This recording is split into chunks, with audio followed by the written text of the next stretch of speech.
What's up, boys and girls? You know, I love my family, and I really like my friends. We've agreed on a lot of things, we've disagreed on some things. I've gone to school with people who they sided with police during these police shootings. They've sided with Zimmerman during the Trayvon Martin case. I have family members who even voted for Donald Trump. And even though I disagree with them, I could never see myself distancing or disowning them.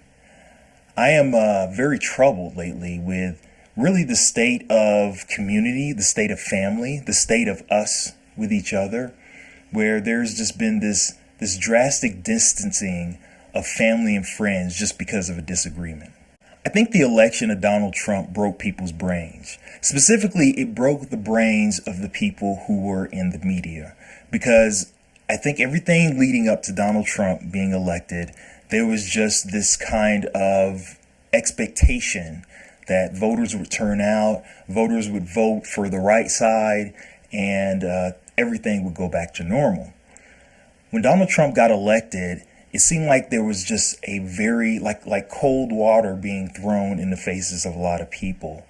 And I feel like instead of looking inward, instead of looking at the fact that Hillary Clinton was a really bad candidate, instead of looking at the fact that the last 8 years under Barack Obama had a lot of promises and delivered almost nothing, instead of just looking inward and looking at what we focused on and what we did wrong, a lot of people kind of looked at the person next to them, looked at the voter next to them, and decided to blame them.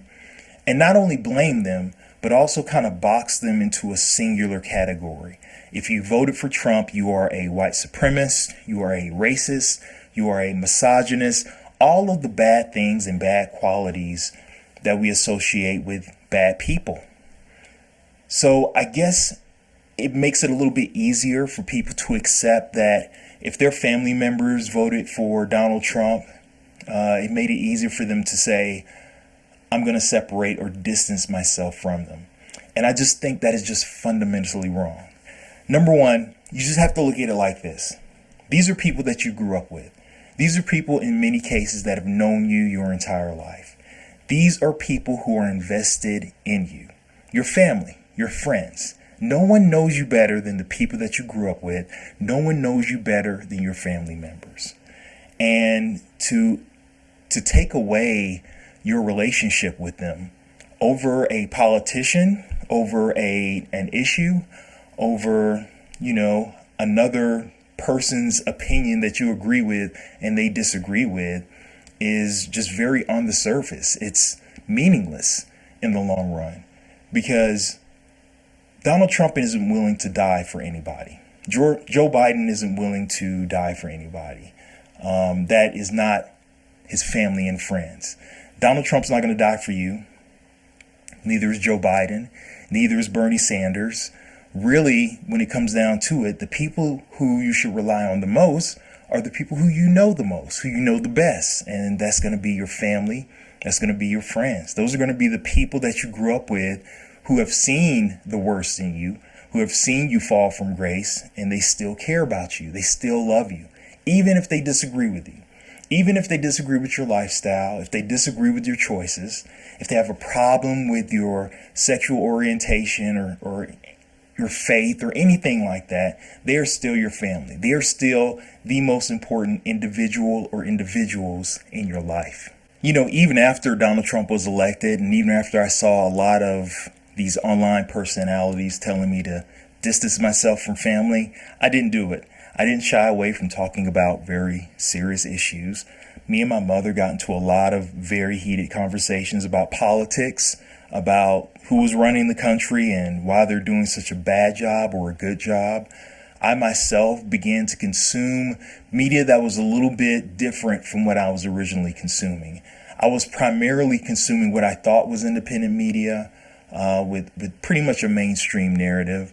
And, just through my desire to be a little bit more knowledgeable, and then the questions that I had weren't being answered, I consumed a lot more print media. I consumed a lot more media that didn't flow with the exact same thing that, say, ABC, CBS, or NBC was saying. So this is the thing, and this is the problem I see with these online cliques or online communities. A lot of the content that is created is not created with nuance. And I can't remember what the study was, but a small percentage of people on social media are making the majority of the content on there.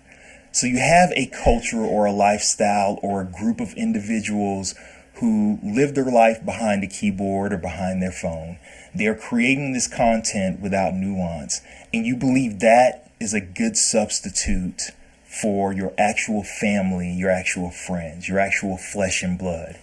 And I know that in some cases, some online friendships were fostered as a result of their online interactions. I think it's great to do that as well. But the foundation of any nation is the family. The foundation of any community is the friendships. And the strength in America is its diversity. It's not just all people thinking alike. It's not just all people of the same race or sexuality or gender.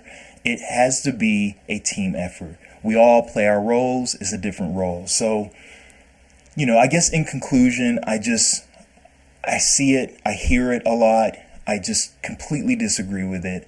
There's no way in hell that I will ever take a politician or a side or an issue over any family, any friend, any community. Well, that's all I got. Till next time, peace.